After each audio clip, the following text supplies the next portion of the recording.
Olá, gente. Então, boa tarde. Vamos fazer agora a segunda parte da aula sobre a terceira revolução industrial. Se for necessário, a gente faz uma terceira parte, tá? Eu não sei se a gente vai conseguir ter tempo aí em 15 minutos de fechar esse assunto, tá bom? Então, vamos continuar com o nosso slide ali sobre a formação do Sunbelt, tá? Eu vou mostrar para vocês aqui agora. Um momento. Vamos lá. Então, olha lá, vamos voltar aqui. Então, na aula passada eu expliquei para vocês que isso aqui é o Sunbelt, né, o cinturão mais dinâmico da industrialização americana recente, tá?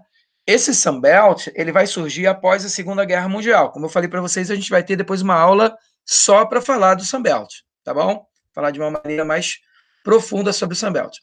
Então, o que a gente percebe ali sobre a relação do Sunbelt com a terceira revolução industrial é uma coisa muito interessante, porque isso explica por que o Tecnopolo nasceu ali, tá? E aí eu vou explicar para vocês qual a relação da terceira revolução industrial com o processo histórico da Guerra Fria, tá? É muito importante que a gente saiba que a terceira revolução ela é filha legítima da Guerra Fria, do sistema bipolar que governou o planeta após a Segunda Guerra Mundial, né, entre 1945 e o final da década de 80. Tá? Então, olha só, gente.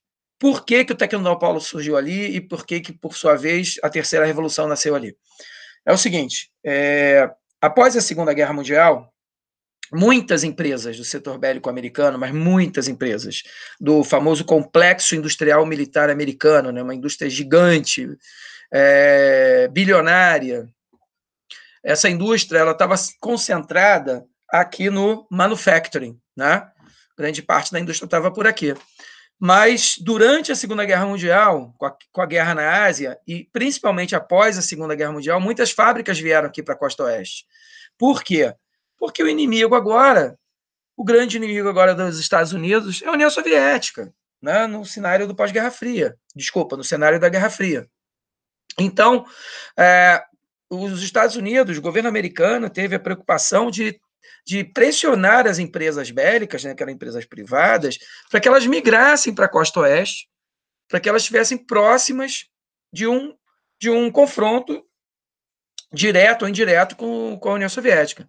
Aí você me pergunta, mas um confronto direto ou indireto com a União Soviética não exigiria uma distância dessa indústria bélica para proteger essa indústria bélica? Nem sempre, porque o que acontece?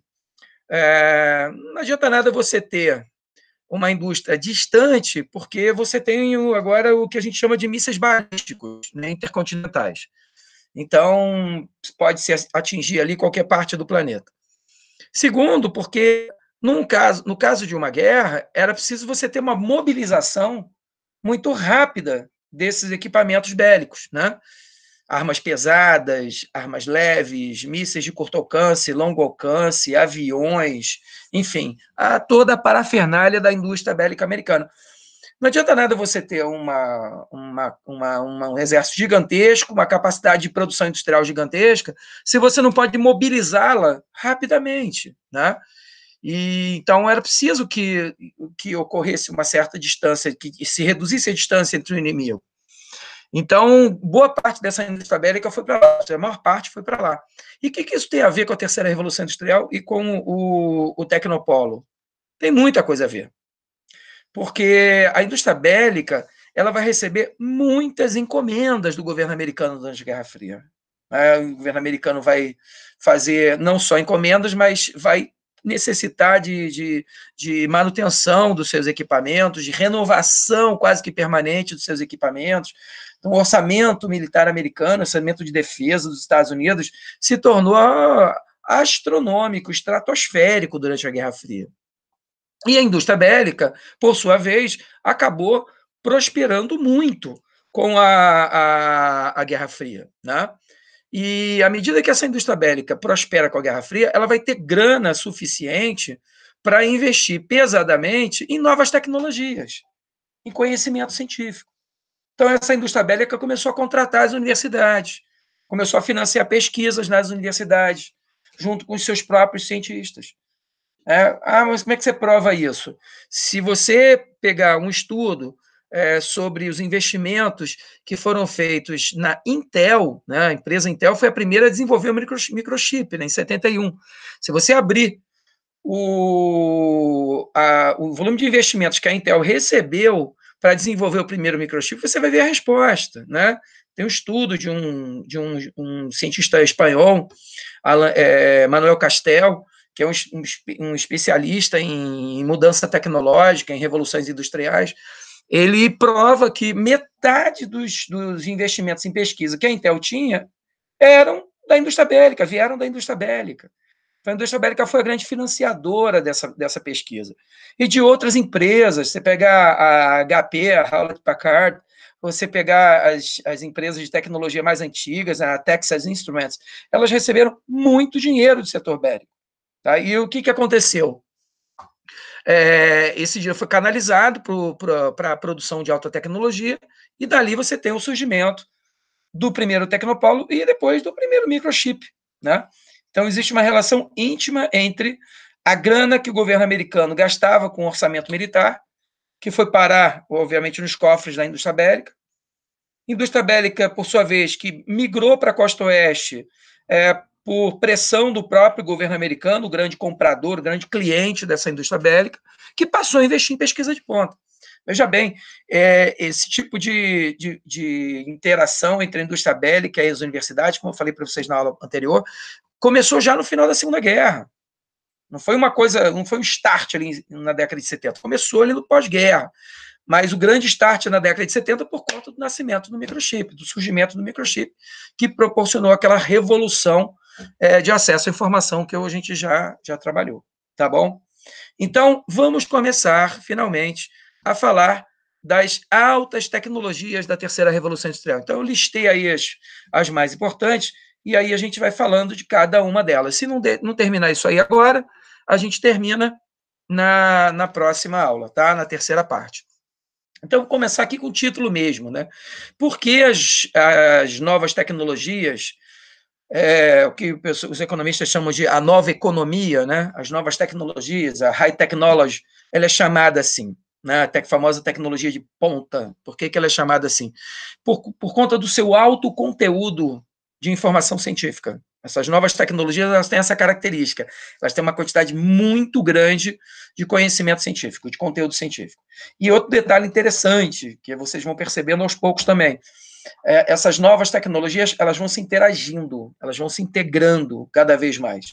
E da integração delas surgem novas tecnologias. Tá? O professor Milton Santos, falando dele aqui de novo, ele falava exatamente numa produção alucinante de novas tecnologias a partir da década de 70. Ele falava numa vertigem. As mudanças se tornariam tão rápidas, que nós viveríamos uma verdadeira vertigem no desenvolvimento tecnológico. Né? Estudiosos de mudanças tecnológicas, o próprio Milton cita isso no livro dele, Natureza e Espaço, ele fala o seguinte, que lá na segunda Revolução Industrial, uma nova tecnologia surgia a cada 20 anos, a cada 25 anos, a cada 15 anos. Especialistas no assunto vêm afirmando que nas próximas décadas uma mudança tecnológica muito rápida surgirá a cada 3 semanas, uma alta tecnologia que surgirá a cada 3 semanas, 2 semanas, ou até semanalmente. Uma loucura, né? Uma loucura. Vocês veem aí com essa história aí da pandemia, da Covid-19, quantas pesquisas já estão sendo desenvolvidas e os cientistas já começam a tatear algum tipo de tratamento, né? Diversos tipos de tratamento estão sendo estudados, randomizados. É claro que isso vai demandar tempo, não é para agora, infelizmente, mas certamente uma vacina vai surgir aí no final do ano, nos próximos meses, ou até ano que vem, se Deus quiser. Mas você vê como a ciência hoje ela é rápida, até porque você imagina, né, as universidades hoje estão integradas, elas trocam conhecimento, elas trocam informação muito rapidamente, está tudo disponível na internet, né, existe muita cooperação tecnológica entre os países, instituições, isso vai acelerando essa integração de tecnologias. E eu falo para vocês, repetindo, não é só entre as tecnologias iguais, mas entre os ramos tecnológicos semelhantes, mas entre ramos tecnológicos diferentes, né? Então, a gente está vivendo uma época de muita velocidade, tá? Então, vou começar com a primeira aqui, que é mais fácil, por isso que eu coloquei ela aqui. Microeletrônica, tá? Por que microeletrônica? O primeiro chip é desenvolvido lá em 45, onde nasce o primeiro computador, né, do Alan Turing. Não é isso. A gente está falando de microchip, né?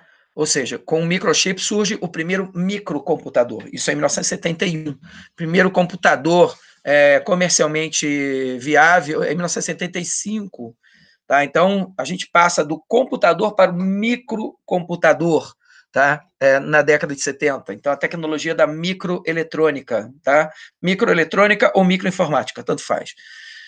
Telecomunicação, comunicação via satélite, tá? Que é hoje a nova forma de você produzir mapa, por exemplo, através do satélite, né? Antigamente a gente fazia mapas com aerofotogrametria, que ainda é usada, né? Os drones estão usando ainda a aerofotogrametria, mas o satélite se tornou um instrumento tecnológico, uma arma tecnológica muito importante no desenvolvimento de imagens de alta precisão, coloridas, em tempo real, né?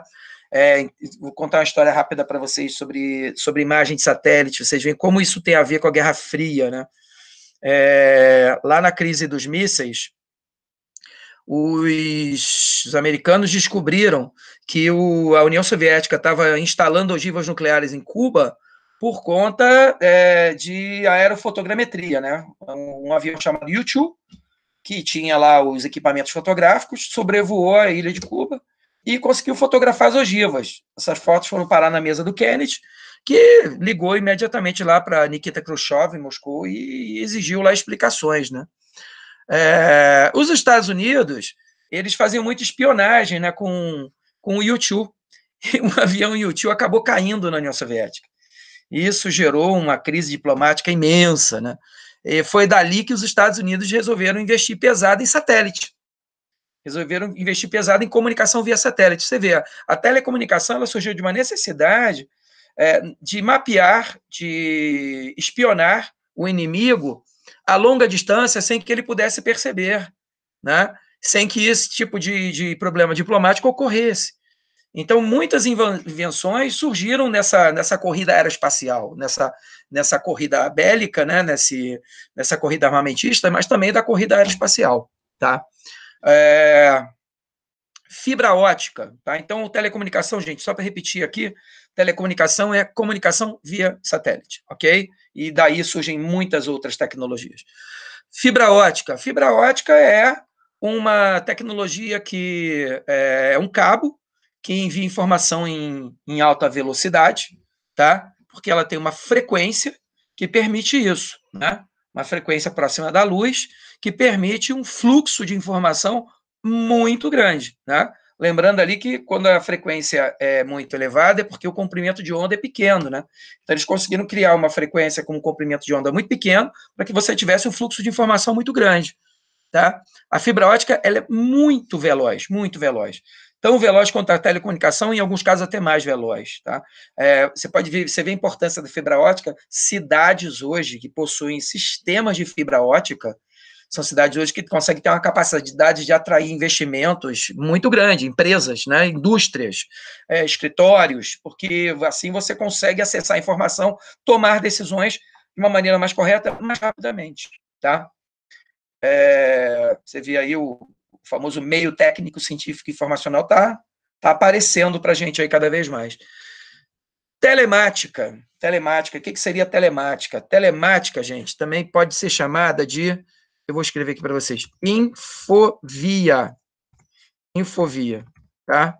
Ou, olha como é que agora vai se revelar o nome, teleinformática, tá? O que seria, então, a telemática? É a internet. É a internet. A telemática é a internet, que a internet é a rede mundial de computadores. Eu já vi muita prova de vestibular, o cara escrevendo lá a questão internet como se fosse tecnologia. Ok, mas a internet é uma rede mundial de computadores. A internet se utiliza, a internet só é viável através da telemática. E o que é a telemática? A telemática é a integração. Ó, eu comecei já a falar de integração. É a integração entre fibra ótica, telecomunicação, microeletrônica. Então, diversas tecnologias se integram. Hoje, nanotecnologia, que a gente vai ver daqui a pouco, são diversas tecnologias integradas gerando a telemática.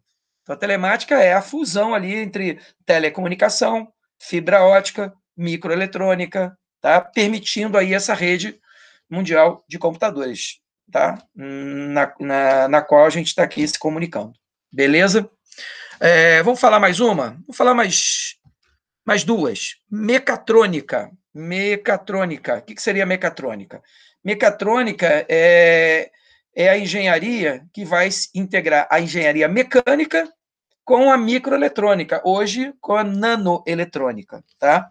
Então, são processos mecânicos automatizados, processos mecânicos integrados à microeletrônica, à nanoeletrônica, ok? Então, se você vai ver isso no mundo hoje, ocorrendo na indústria, no setor de serviços, na economia em geral. Robótica é engenharia de quê? De braços mecânicos. Né? A robótica começou aí com uma engenharia de braços mecânicos integrada à nanotecnologia ou à microeletrônica. Então, o robô ele é muito importante no setor de serviços, na indústria em geral. Por quê? Porque ele produz o que você quer.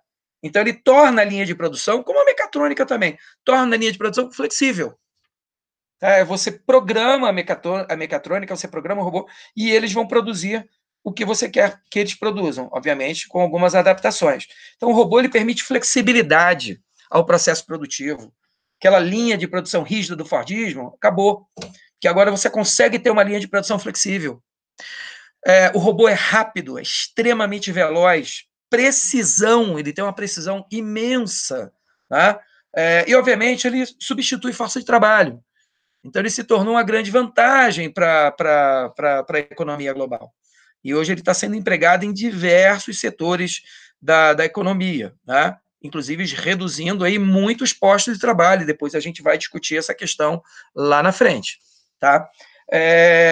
Então, mecatrônica é uma engenharia mecânica integrada à microeletrônica, e a robótica foi uma engenharia específica, criada pela engenharia de braços mecânicos, usando hidráulica, integrada lá à microeletrônica. Então, um microcomputador, um nanocomputador integrado a um sistema de braços mecânicos que vai produzir o que você programou ele para produzir. Beleza? Então, é como se fosse um aprofundamento ali da mecatrônica. Quem estuda mecatrônica, obviamente, acaba estudando robótica. Tá? Vamos dar uma paradinha aqui. A gente vai